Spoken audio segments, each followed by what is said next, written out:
Jai Radha Madhav Kunj Bihari Jai Radha Madhav Kunj Bihari Jai Radha Madhav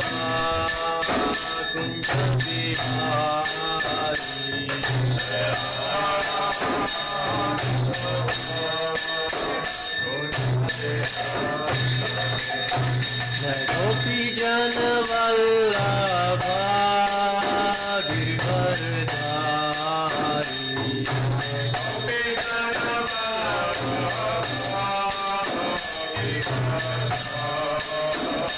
Jai Gopi Jan Vallabh Girivardhari Jai Gopi Jan Vallabh Girivardhari Yashodanandan Braj Jan Ranjana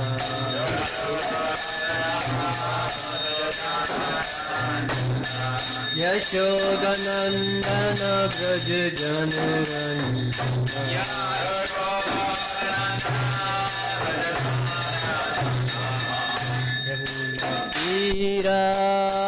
वनचारी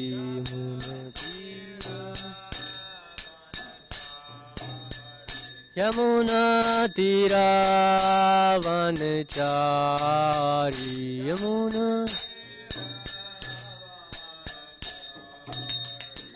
Jai Radha Madhav Kunj Bihari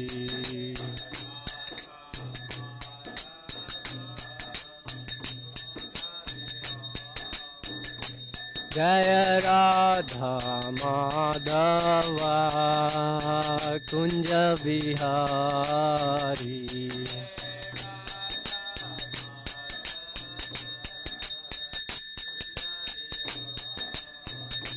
Jai Radha Madhav Radha Madhav Shri Radhe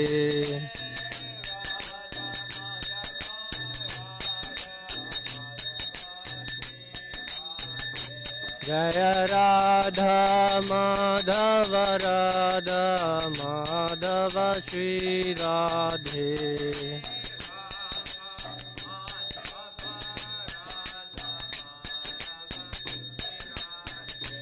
Jai Prabhupad Jai Prabhupad Jai Prabhupad Jai Prabhupad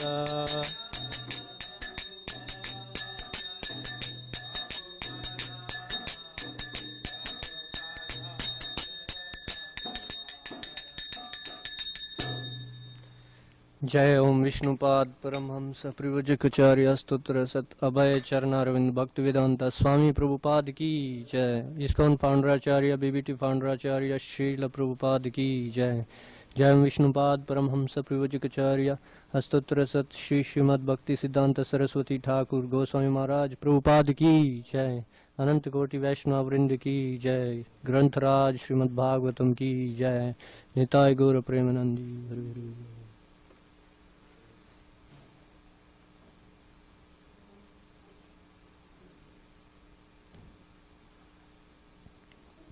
Hare Krishna.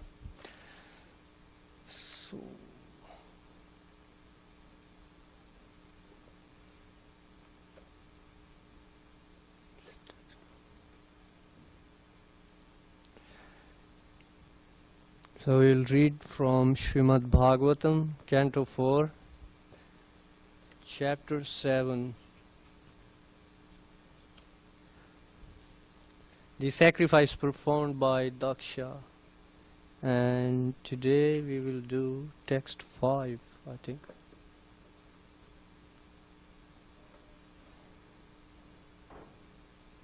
So, Om Namo Bhagavate Vasudevaya. Om Namo Bhagavate Vasudevaya. Om Namo Bhagavate Vasudevaya.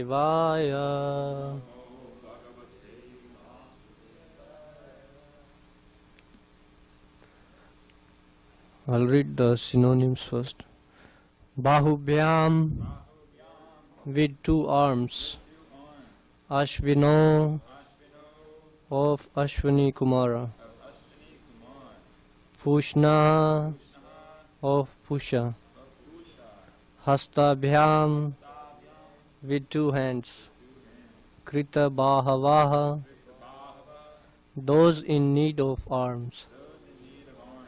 Bhavantu, they will have to. Advaryavaha, the priests. Cha, and Anye, others. Basta smashruhu, the beard of the goat. Bhrigu, bhavet, he may have.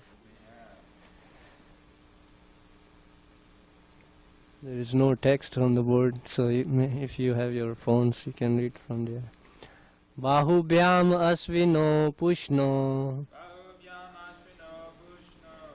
Hastabhyam krita bahava.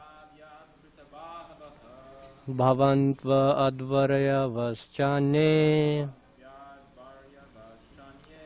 Bastasma shrur brigur bhavet.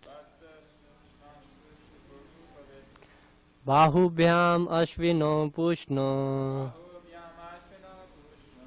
Hastabhyam krita bahava. Bhavantu advarya vaschane. Bastasma shrur brigur bhavet. Bahubhyam ashvino pushno. Hastabhyam krita bahava. Bhavantva dvarya vaschane. Vastasma shrur brigur bhavet.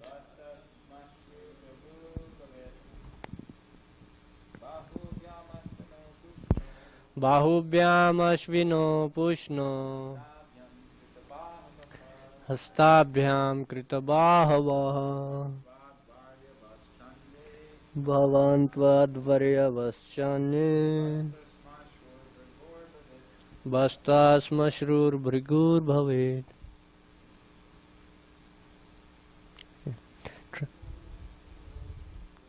Bahubhyam ashvino pushno. Hastabhyam krita bahava. Bhavantva advarya vaschane. Bastasma shrur brigur bhavet. Bahubhyam ashvino pushno. Hastabhyam krita bahava.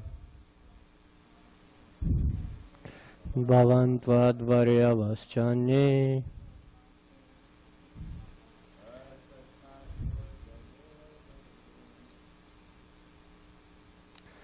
Translation and purport by His Divine Grace Abhay Charanarvind Bhaktivedanta Swami Prabhupada Srila Prabhupada Ki Jai.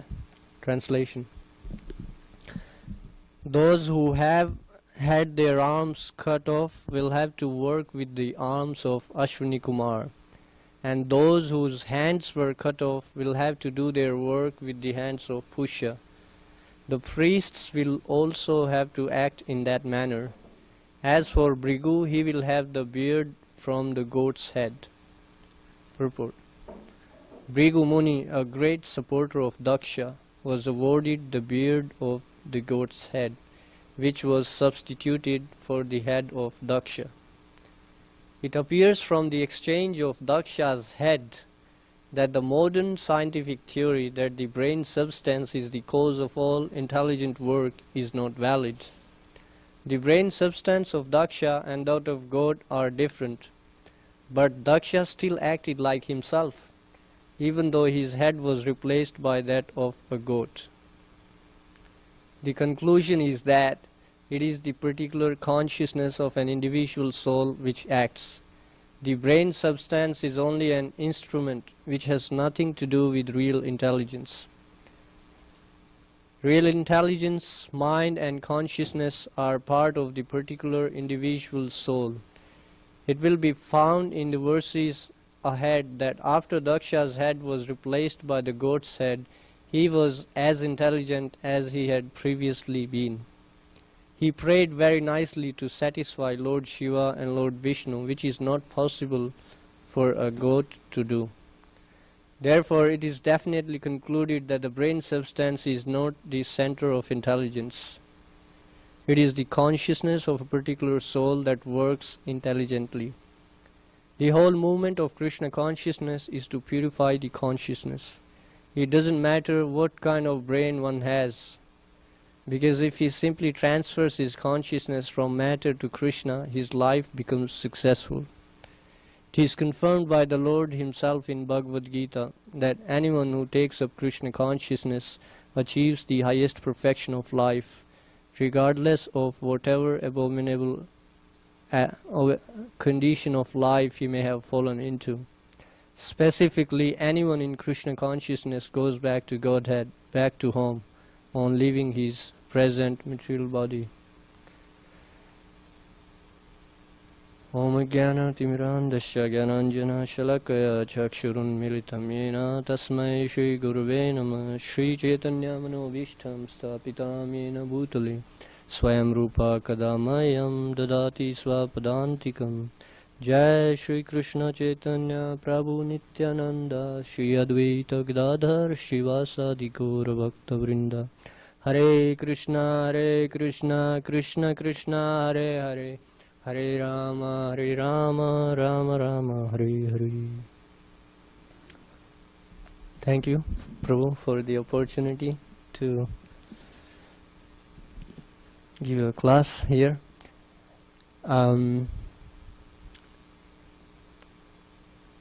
Yeah, it's like a very amazing, wonderful pastime, very educational pastime, where we see how there are problems even on the higher planets. So it's not only on the Earth planet we have difficulties and problems. So here we see this just like a little summary to understand what's going on here, and we can discuss the verse a little more. So Daksha, he performed a sacrifice, and where pretty much all the demigods were invited except Lord Shiva. And Lord Shiva happens to be son-in-law of Daksha. His wife is Sati. So actually it's mentioned that usually people like to have festivals. We had a very nice festival yesterday in Balboa Park, Sankirtan festival, which was really a very wonderful, enlivening experience. And many people, they got the benefit of it by participating in different ways. Some people were distributing Krishna consciousness, some people were taking Krishna consciousness, and there were some, they were just observing what's going on here. So anyone who was there, they definitely had a lot of benefit. Now this was also like a festival where Mother Sati, she wanted to go, because when there is a festival, there is a lot of excitement and we want to be part of it. And Mother Sati, she also was thinking all her family members will be there, and although she was thinking that Lord Shiva is not even invited there, but still for some reason she wanted to go and see her family and be part of this sacrifice.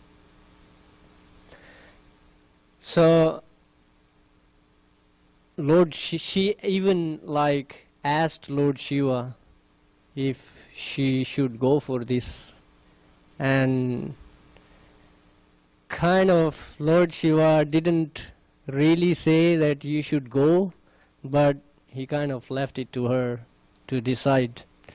And it's interesting, he didn't want to impose it on her, so he gave her freedom of choice. But he did tell that I'm not invited, so ideally I should accompany you to this festival, so I can't really accompany you. Still she decided to go because Lord Shiva could see what could it lead to. Because Mother Sati, she wouldn't like it, how things will happen, and the result may not be very auspicious. Anyways, she ends up going to the festival, and she realized that wasn't the best thing to do because her own father, he wasn't very ecstatic to see her there. So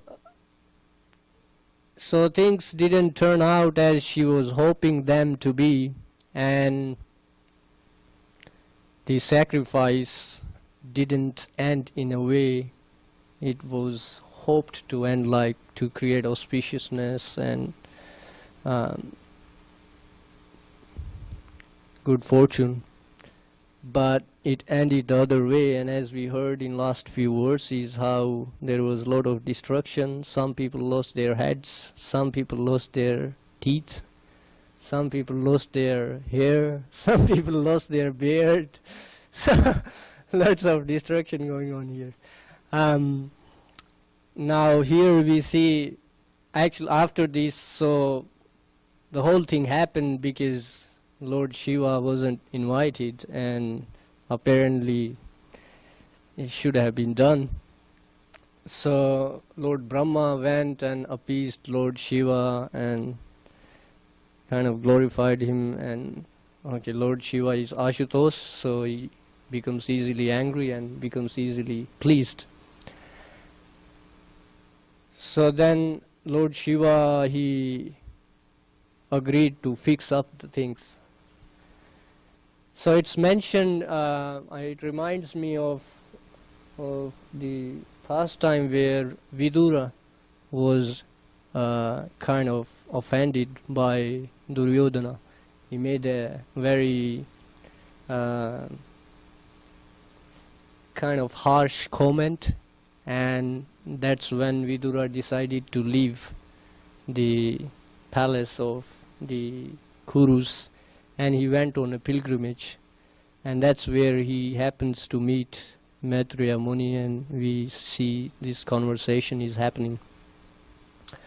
So words, we can offend people in different ways. We can offend by speaking, saying harsh words, can offend by our actions, and sometimes we can also offend by not doing anything. So kind of ignoring someone. And that's what happened. What happened in case of Vidura was Duryodhana made a serious comment, and Vidura got upset and he left. So there is few points here Srila Prabhupada mentions in this purport, but one point that I would like to start with is which Srila Prabhupada kind of seems to like to talk about a lot, is hitting on the modern science. And as he says here, that even though Daksha's head was replaced by a goat's head, but still he did function properly as he was functioning with his previous head. And we see, like, it's these neuroscientists, they talk a lot about brain substance. Intelligence is there in the brain, but it seems actually that's not the case here, because although Daksha has the head of a goat, still he is functioning pretty normal. So I remember Srila Prabhupada talking about the scientists going to the moon and they only found some dirt or something. So he mentions in the introduction, or I guess preface of srimadbhagavatam, that modern science, it has made a lot of advancement. Like they have made planes you can fly. So the demigods, they also fly in planes. But then Srila Prabhupada says the planes of the demigods, they don't like crash. They are actually kind of for pleasure rides. So the demigods, they go for pleasure rides on them. But the modern science creation, it can, crash. So there is a bit danger even in those planes. And many other things we have created. But a really beautiful analogy that he gives is like no matter how much advancement we may make, but with our material consciousness we cannot actually reach these higher planets. We can't reach by spacecraft or aircraft or whatever crafts we may make.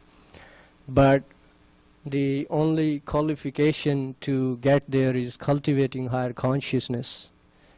And I just have been using this point to when I'm meeting people, sharing books. So I kind of, because I come from outside the United States, glorious planets of United States. So I kind of tell people, just like someone needs to meet certain requirements to get to United States, like the immigrants, similarly the only requirement to get to higher planets is higher consciousness, and which is possible to cultivate by practice. It's not a belief.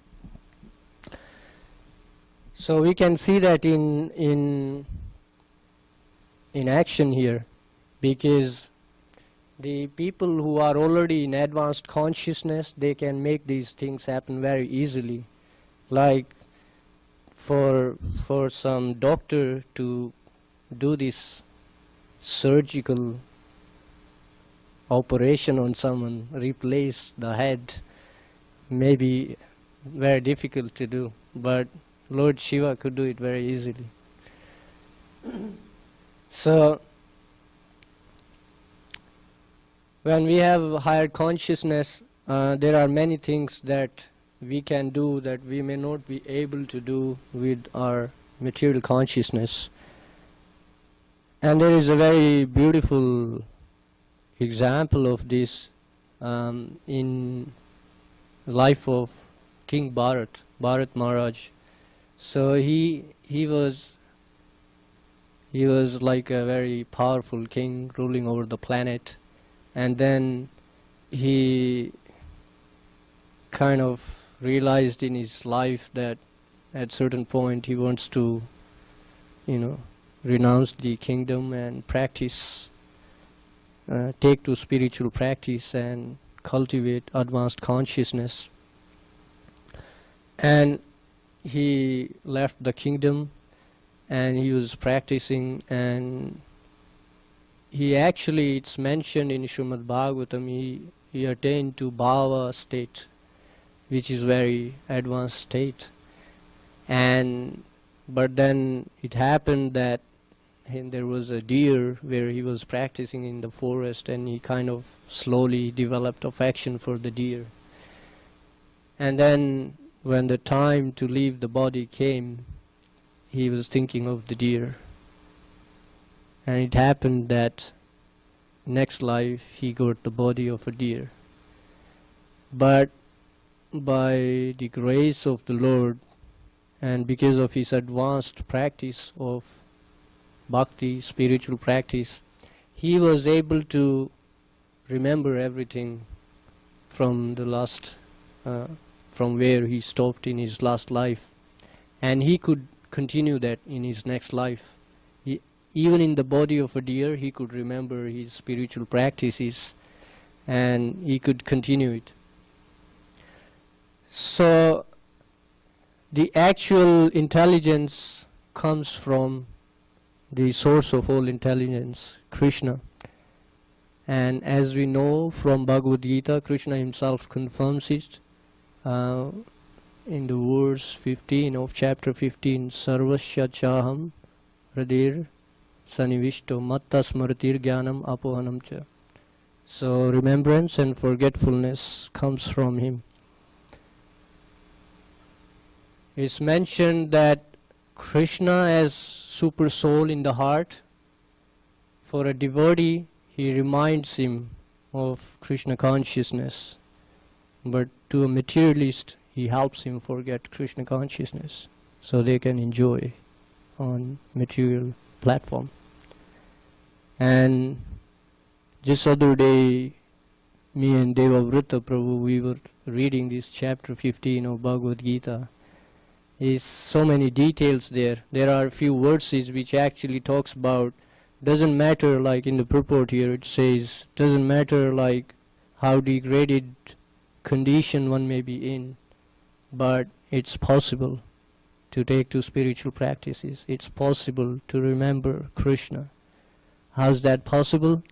So there's like a string of few verses where it talks about how just by looking at, people like to go out in nature, see beautiful things, appreciate nature.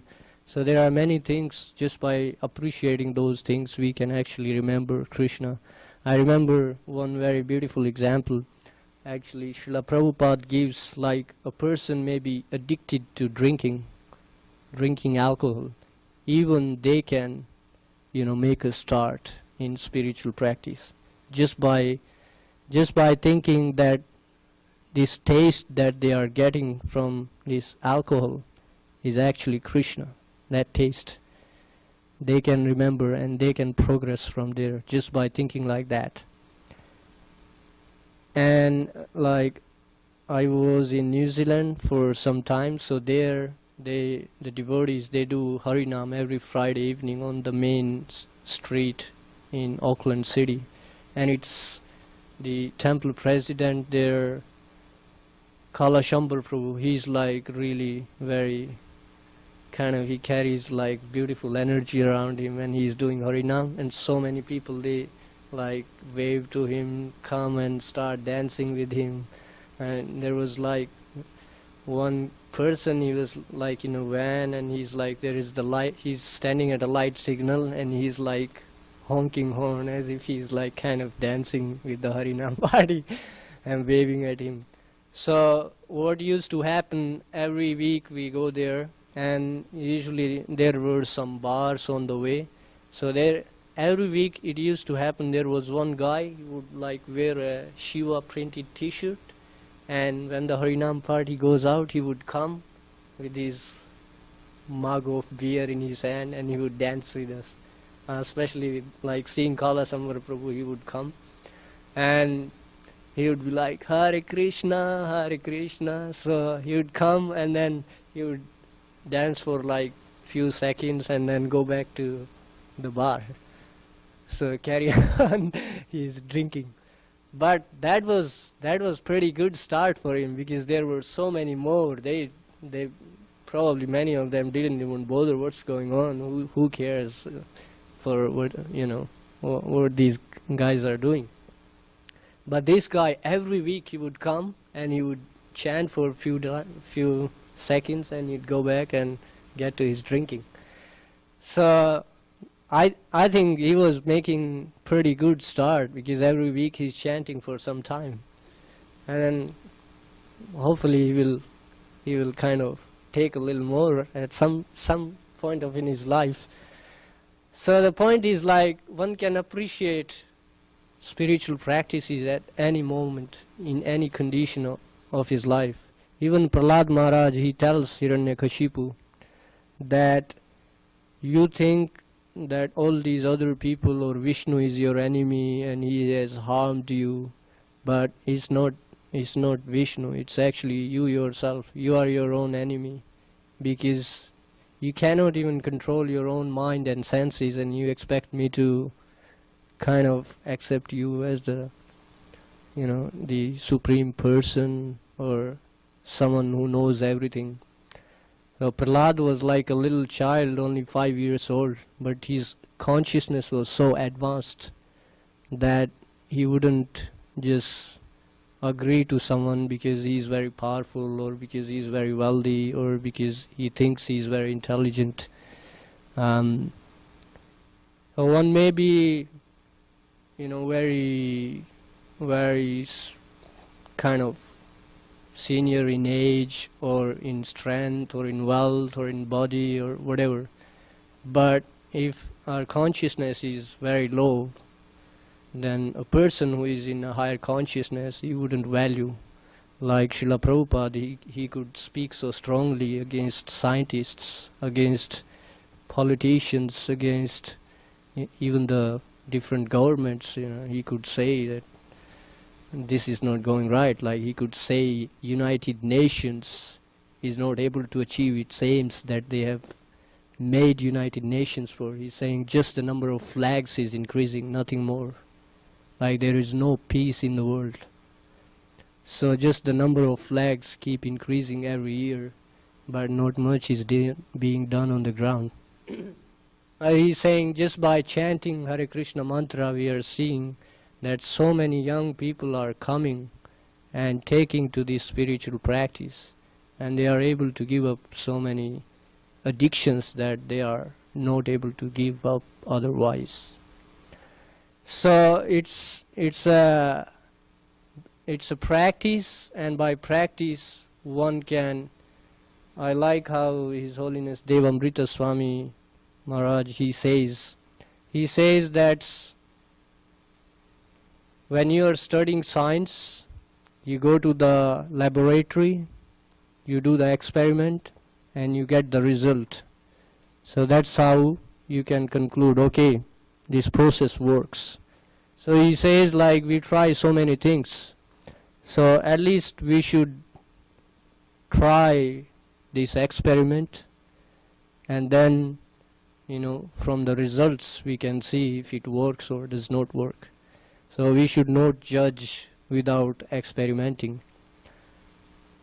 So, yeah, one can take to these practices in any condition of their life, and we have so many examples even in our present lives.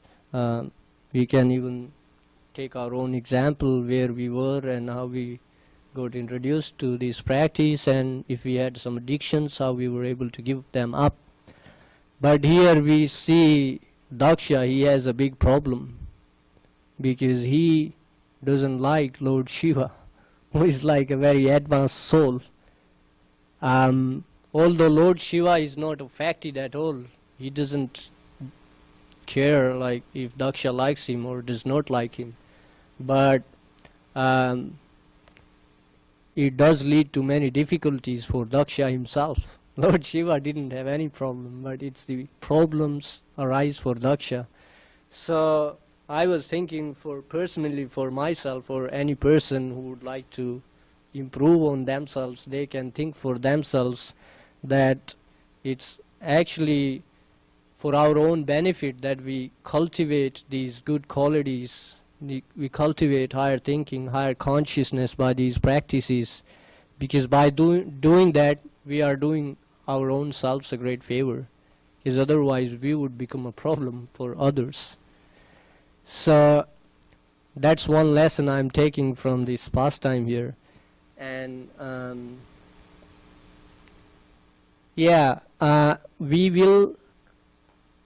there is a good hope, because we already see that so many people, they have been benefited from this practice. And so the great souls, actually, they are very kind, very compassionate. And only by receiving their mercy, their favors, can we advance, not by our own strengths. That's not possible, because that's what we see in example of Bharat Maharaj, because he was in the forest by himself, practicing by himself, and of course he is a very advanced soul, so we have to be oblivious to this fact.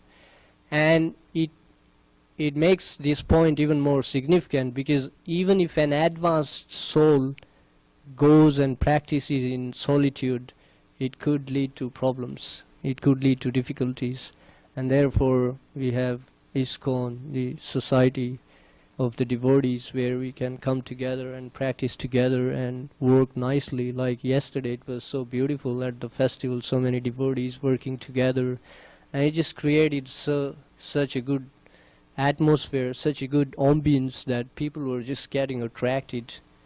I asked His Grace Navin Niruddha Prabhu once that how can you distribute more books when there is so many people around you? Because you can only talk to certain people, and there is so many people, you want to talk to more and more people. And so like what point one should place themselves so they can talk to more and more people. And I liked how he said, actually, you know, like in a, what do you call it, a hurricane, the central point is very peaceful, and the outside, that around that, there is a lot of energy and lot of work going on. So if you are somewhere there, you can be in the part of the storm, but if you are right in the center, then it's very calm at the center. So I tried on this point, and it does help.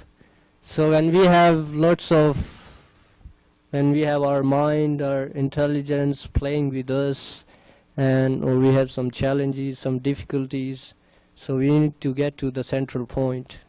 What's the central point? What is causing this difficulty? And actually, the most central point is, Srila Prabhupada mentions in the preface to Nectar of Devotion.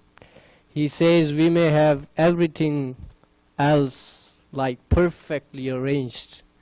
Like for Daksha, we can see he's such a highly qualified personality, he has all the resources and all the favor of all the sages and stuff, but still his sacrifice ended up miserably. So we can have everything externally perfect, everything going in our favor, but still there are problems in the material world.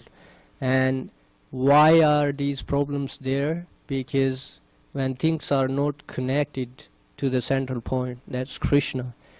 He says that we try so many things, but when we forget to put Krishna in the center, we may have everything else working very well, but it won't lead to the expected results. Just like it's a very famous and common example, when we water the root of the tree, the whole tree is nourished, all the leaves, all the branches, all the fruits, everything is nourished. But if we try to like water each leaf separately, each branch separately, it could be like very challenging. And by the time we end up doing that, the tree may have left the body to go some other body. So he may have already transmigrated. So we can take to these practices irrespective of our material situation. That's the main lesson that we get from here, that I take from here. It doesn't matter whether our brain is working or not working, but intelligence is not in the brain. It comes from Krishna, who gives us remembrance and forgetfulness. So Srila Rupa Goswami, he mentions in Upadeshamrita a very beautiful verse. I think it's text 8. Tan nam rupa charitadi sukirtanano smaratayo kramena rasana manasi niyojya tishtan varje tad anuragi mananugami. I forget the last line. Kalam nayed akhilam iti upadesh saram. I may have said many things, but iti upadesha saram, the essence is to chant the holy names of Krishna, to remember him, and to remember him always, all the time. And I remember in one of the purports in Bhagavad Gita, I think, Srila Prabhupada says that it may not be possible for us to remember Krishna all the time, but we can do it regularly on a daily basis, and then gradually come to this state where we can remember him all the time. Smartavyo satatam Vishnu vishmartavyo na jatuchit sarve vidhi nishedashur etayoreva kinkara. The point is to remember Krishna always and never forget him. So there is positive and negative, both instructions are here. So positive is to always remember Krishna, and negative is to never forget Krishna. And this is actually the essence of all the instructions, is stated in all the scriptures. So yeah, I think I mentioned essential points. I mentioned was like the spiritual science is much more advanced than modern material science, and intelligence, it comes from the source of intelligence as Krishna, or we can say divine being, love, supreme person, however you like to put it. And it's possible to practice bhakti or spiritual practices in any situation of our life, and it is, even if we make mistakes, it's possible to fix them up. So thank you very much for your kind attention. Anyone would like to add something or subtract something or have some questions, I could try answer.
Yeah, thank you. You actually reminded me the point Srila Prabhupada makes about this missing link as Krishna. He actually gives this example that you can see that in Bharat Maharaj also, that everyone naturally wants to love someone.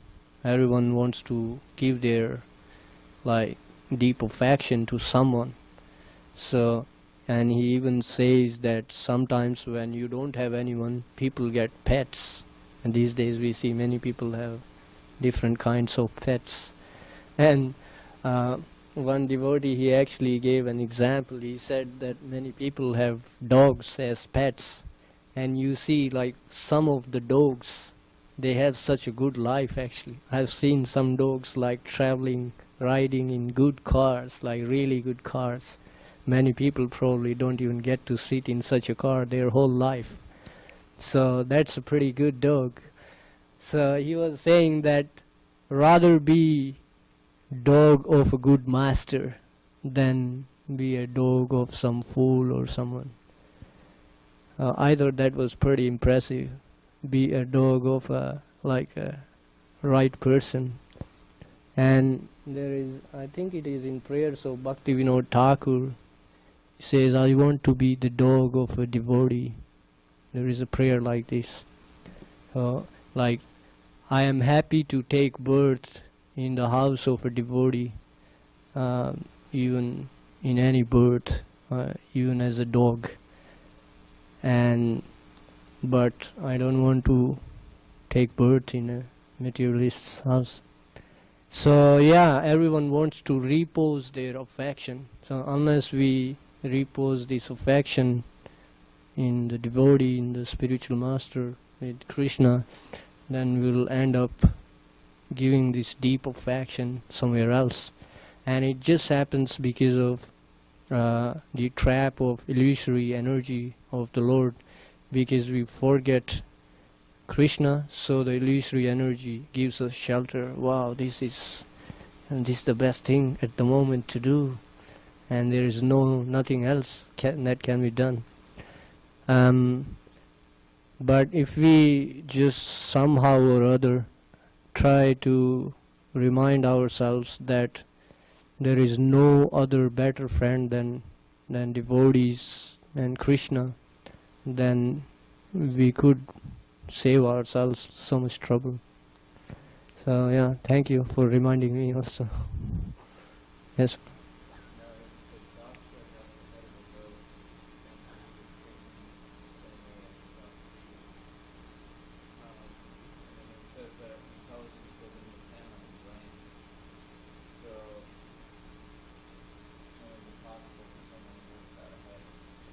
Yeah, there is one example actually.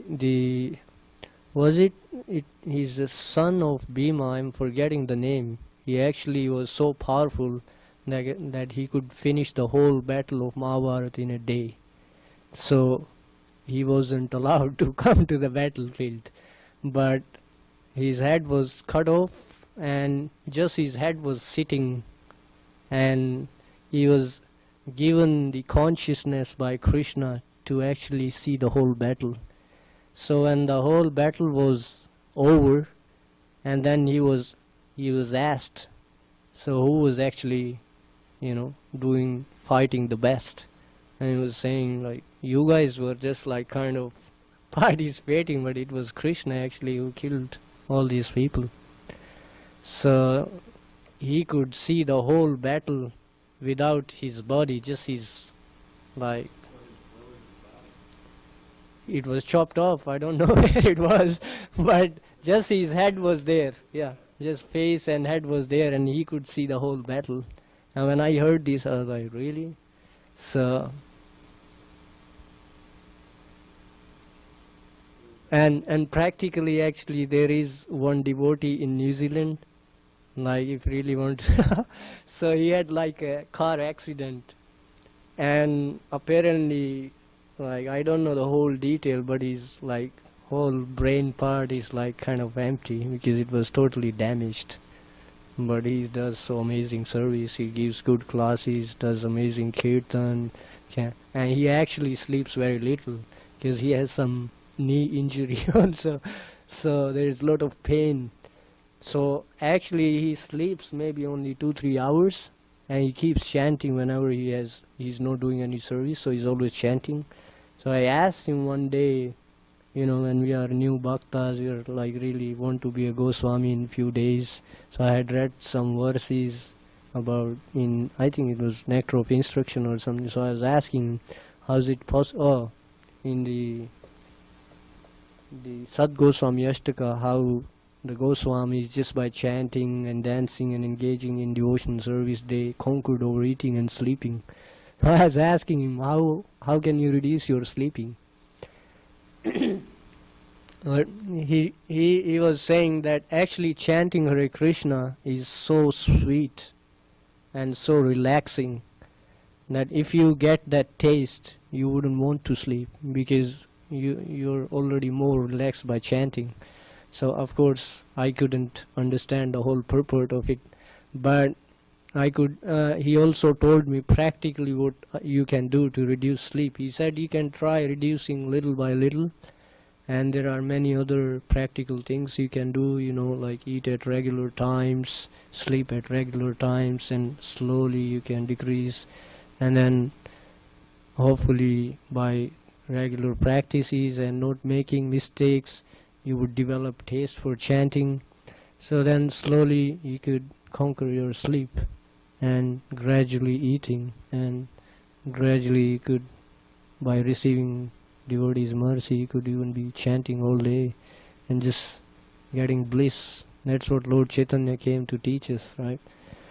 So yeah, ultimately the whole practice is about developing love for Krishna, developing love for chanting Hare Krishna, and that only that can help us become free from all these addictions, all these bad qualities that we may have in ourselves. Because if we are not simultaneously developing love for Krishna, then it will take much longer to work with our anarthas and become free from them. I don't know if I said something that was relevant to your point. You want to say something more?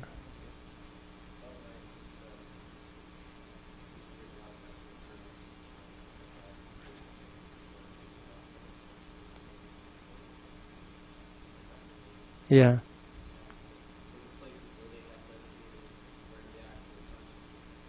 Uh-huh. Yes.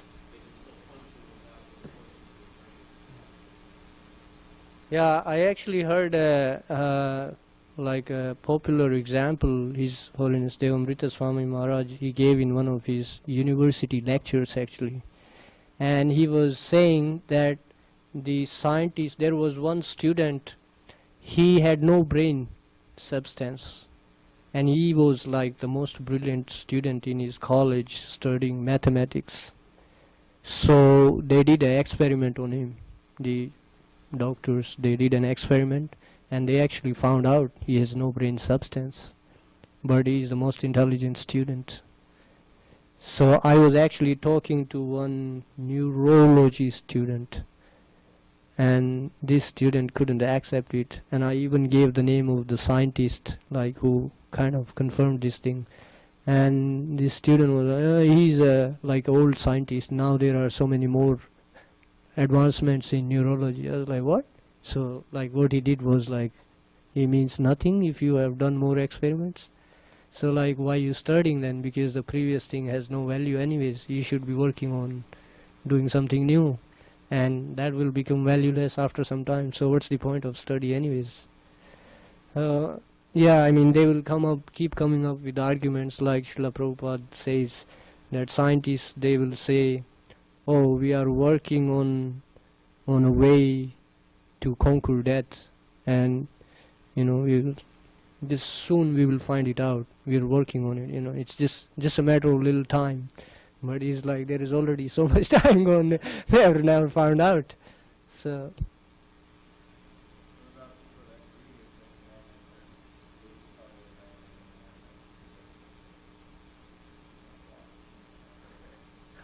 I don't know the whole science, but essentially, like we see these people, like here Shiva could fix it.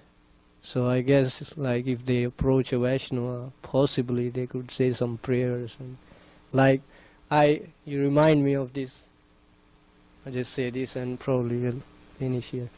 So there was like in India, you see many people worshipping different demigods, and being born in India, I know a little bit. So there are many devotees of Lord Shiva, and actually they don't worship Lord Shiva to get bhakti, whereas like in next few verses we will hear if someone prays to Lord Shiva for bhakti, he can give that also. But most people, they approach him because they can get material benedictions, and he's very easy to please. So many people do that. So it says there was a Brahmana, like a poor Brahmana, he was worshipping Lord Shiva, and he actually approached him, and Lord Shiva told him that you go and see Sanatan Goswami and ask him, give me the best benediction you can.